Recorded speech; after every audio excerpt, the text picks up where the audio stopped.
Manusia adalah satu-satunya makhluk yang bisa menciptakan Tuhan, lalu menyembah ciptaannya sendiri dengan penuh pengabdian. Inilah paradoks paling indah dalam sejarah kesadaran. Ciptaan yang memuja pencipta imajiner demi menenangkan absurditas hidupnya.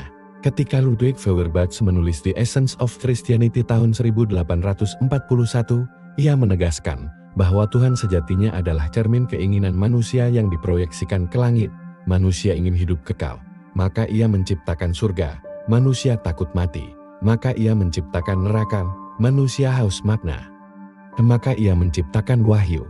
Dan manusia yang tidak bisa mengatur dirinya sendiri, menciptakan Tuhan yang suka mengatur segalanya.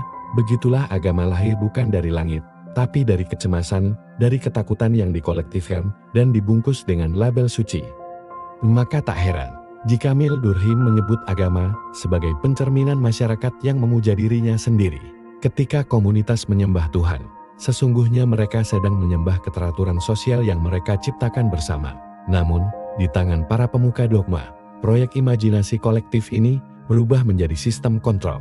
Agama yang seharusnya menjadi taman kesadaran justru disulap jadi penjara rohani. Manusia kehilangan keberanian untuk berpikir karena takut dianggap murtad. Padahal murtad dari kebodohan seharusnya dirayakan. Sigmund Freud dalam The Future of an Illusion bahkan menyebut agama sebagai ilusi masa kecil umat manusia. Ketika manusia belum mampu menghadapi kenyataan yang tak pasti, ia menenangkan diri dengan dongeng surgawi. Sayangnya, banyak orang dewasa hari ini masih tinggal di taman kanak-kanak agama itu, berdoa pada sosok imajiner yang mereka ciptakan sendiri, lalu menuduh orang lain kafir karena berbeda gambar hayalannya.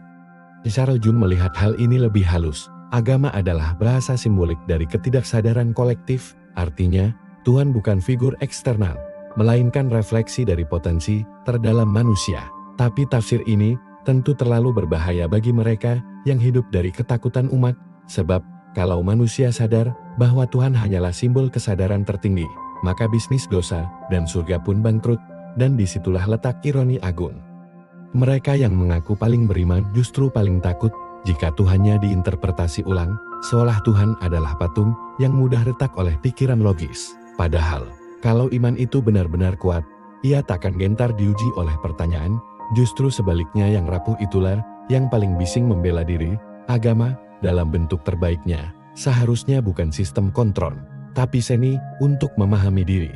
Namun ketika manusia lebih sibuk memelihara simbol daripada makna, maka iman pun berubah menjadi alat politik, dan Tuhan dijadikan brand spiritual dengan lisensi eksklusif. Akhirnya, Tuhan pun menjadi korban industri suci, dipasarkan, diperdagangkan, bahkan dipolitisasi, dan umat yang seharusnya tumbuh menjadi sadar, justru terjebak dalam hipnosis massal bernama ketaatan.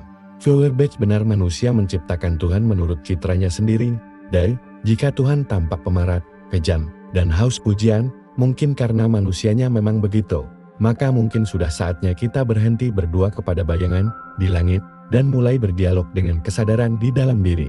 Karena sejatinya, proyek terbesar manusia bukanlah mendirikan agama, tapi menemukan Tuhan dalam kesadarannya sendiri.